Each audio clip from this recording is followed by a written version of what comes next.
One night I said, I suppose I got to go to the health sciences. I hadn't slept for weeks and couldn't breathe in through my sinuses. So last summer, I ended up in the hospital with COVID, not knowing that, to make a long story short, not knowing that I had non-Hodgkin lymphoma too, which had my body thrown out of whack, and the COVID put me into the ICU. Yee. So anyway, and then the year just sort of went, chemotherapy, stem cell transplant, all that stuff to get well again, which worked, as far as I know. And how are you feeling these days? Great, perfect, all ready to go for the next big show. Daunt, it's never fun watching your friend go through something hard. What was it like for you? Very challenging. I think Mark Bragg wound up being ill right at the same time, right? So, but we just waited it out. Mark's doing much better. Dave's doing much better, and I'm pleased as punch to know it. It looks like we're gonna be here for a while, but here comes the news crews, put on a big smile.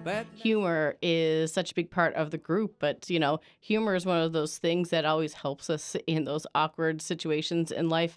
How do you think humor helped you guys in the last year or so? Actually, it's funny because the whole time I was in the hospital, people were commenting on, I would put up the scatter update, oh, when are we going to hear a recitation or a song about this? And I said, I don't know. It's not quite, a happy theme.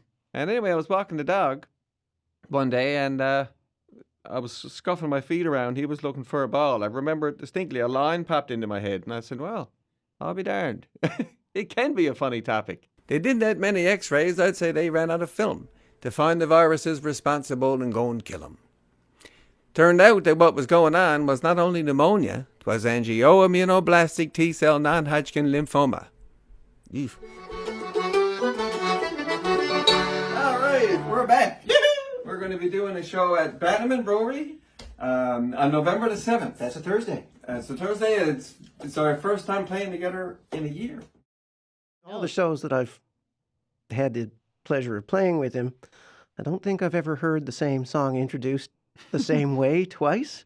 So this one of the fun things is that it's not really scripted. We don't go up with a set list or maybe he has a general idea of what he's going to say about each song before he starts it, but it takes me by surprise every time too. So do you, Dave? Do you think about it beforehand, or is it something that just kind of happens in the moment? No, to be honest with you, if I'm going to be, if I'm going to sort of pull back the curtain, I really should take some more time in thinking of how I'm going to introduce songs, because sometimes I go off on tangents and whatever. I think it's part of the magic. I suppose so. Yeah.